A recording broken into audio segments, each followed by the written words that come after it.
Rengoku Kyojuro's death was one of the most devastating moments in the early seasons of Demon Slayer, and was one of the factors that pushed Tanjiro to surpass his limits as a Demon Slayer. But what if Rengoku survived his fight with Akaza? In today's video, we'll take a look at how the Demon Slayer story would change if Rengoku made it all the way to the final battle at the Infinity Castle. Now the first thing we need to unravel is how Rengoku could have survived the battle with the Upper Moon 3 after his encounter on the Mugen train.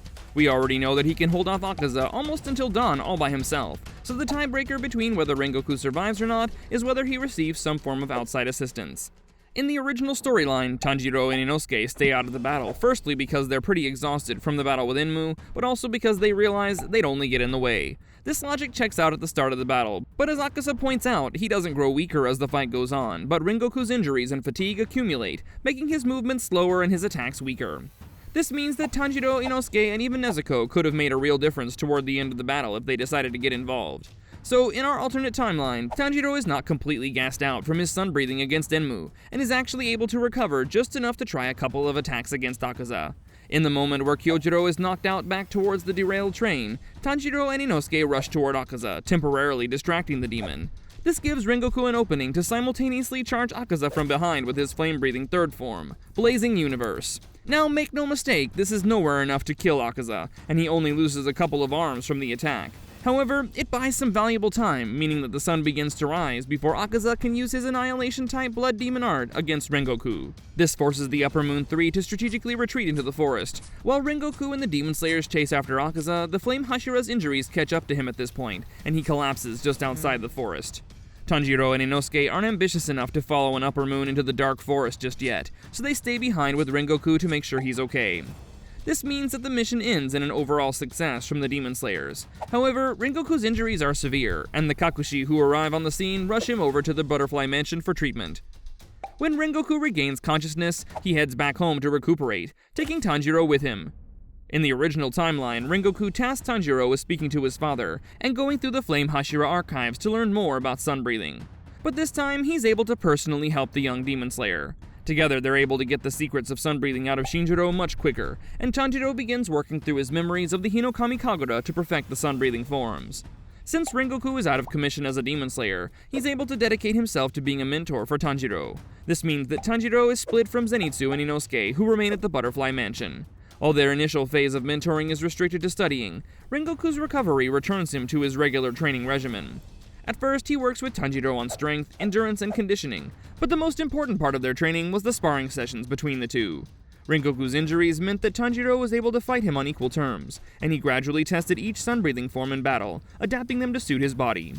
Mastery over sun-breathing will come in handy a bit later on in this video, but I want you to pay attention to what Rengoku's working on as well. You see, Rengoku is the first Demon Slayer of his generation to face off against an Upper Moon and make it back alive.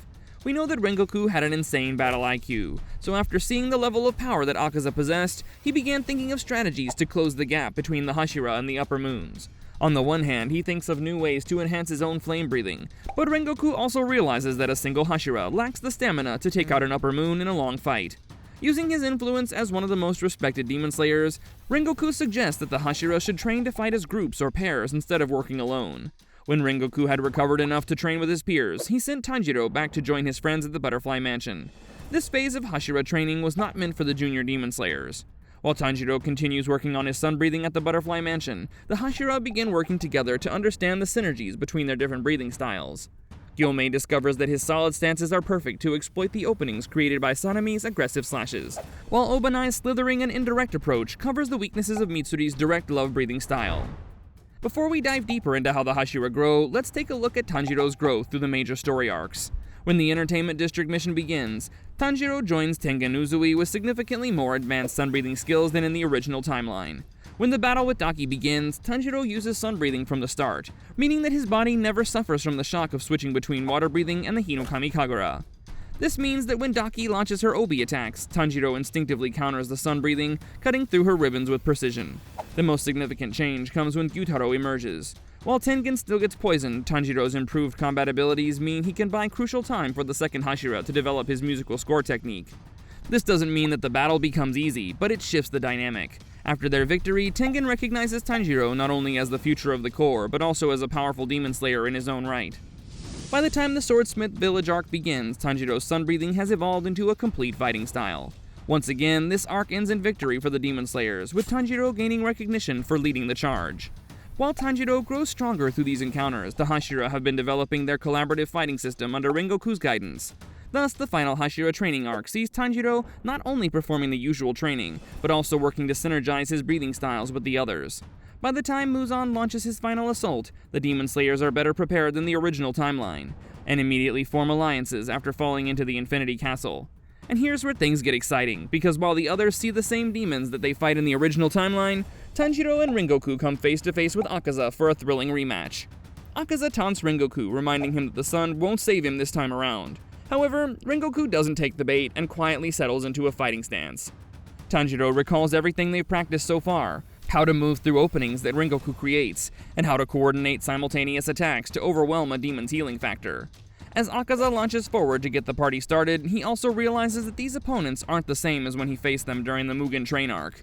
Rengoku was capable of keeping up, but this time he's consciously conserving his energy and avoiding damage.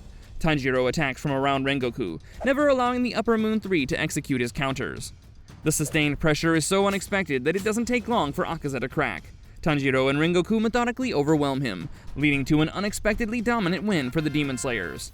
All of the Hashira have developed coordinated fight techniques specifically designed to counter Upper Moon level threats, so their battles look radically different this time around.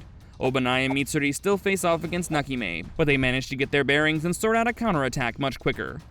Even though Yushiro still takes control of Nakime, as it's tactically advantageous for the Demon Slayers, it's likely that the Serpent Hashira could have beheaded the Upper Moon 4 in this version of events. However, the only real change in outcome happens in the fight against Kokushibo, as Giyu is able to arrive on the scene alongside Muichiro. Now this is pretty significant, because Giyu is one of the most skilled Hashira, and his presence in the Kokushibo fight raises everyone's chances of survival by a fair bit. So this time, instead of Muichiro rushing in and getting critically injured before help arrives, the Mist and Water Hashiras are able to work together to hold off the Upper Moon 1. However, they are nowhere near victory until Gyomei and Sanemi also arrive to help them out.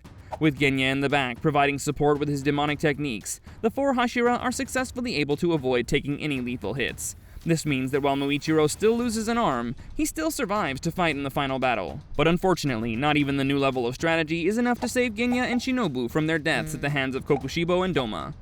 Even though they suffer losses, the Demon Slayers are able to approach their final battle with Muzan as a much stronger unit. Most importantly, they still have Rengoku, a tactically brilliant Hashira whose survival gives them an additional pillar of strength. Muzan refuses to go down without a fight. He pulls out every trick he knows during the sunrise countdown to ensure that all the Hashira are exterminated. But this legion of Demon Slayers is more powerful than the one that faced Muzan in the original timeline. Wave after wave of attacks land on the Demon King as his regeneration begins to wane. As the sun finally rises over the horizon, it's Rengoku and Tanjiro who deal the final blow. Flame breathing and sun breathing combine with the Golden Dawn to erase Muzan's darkness once and for all. And that brings us to the end of our story. Do you agree that Rengoku would have made such a huge impact on the Infinity Castle arc? As always, let us know your thoughts in the comments down below.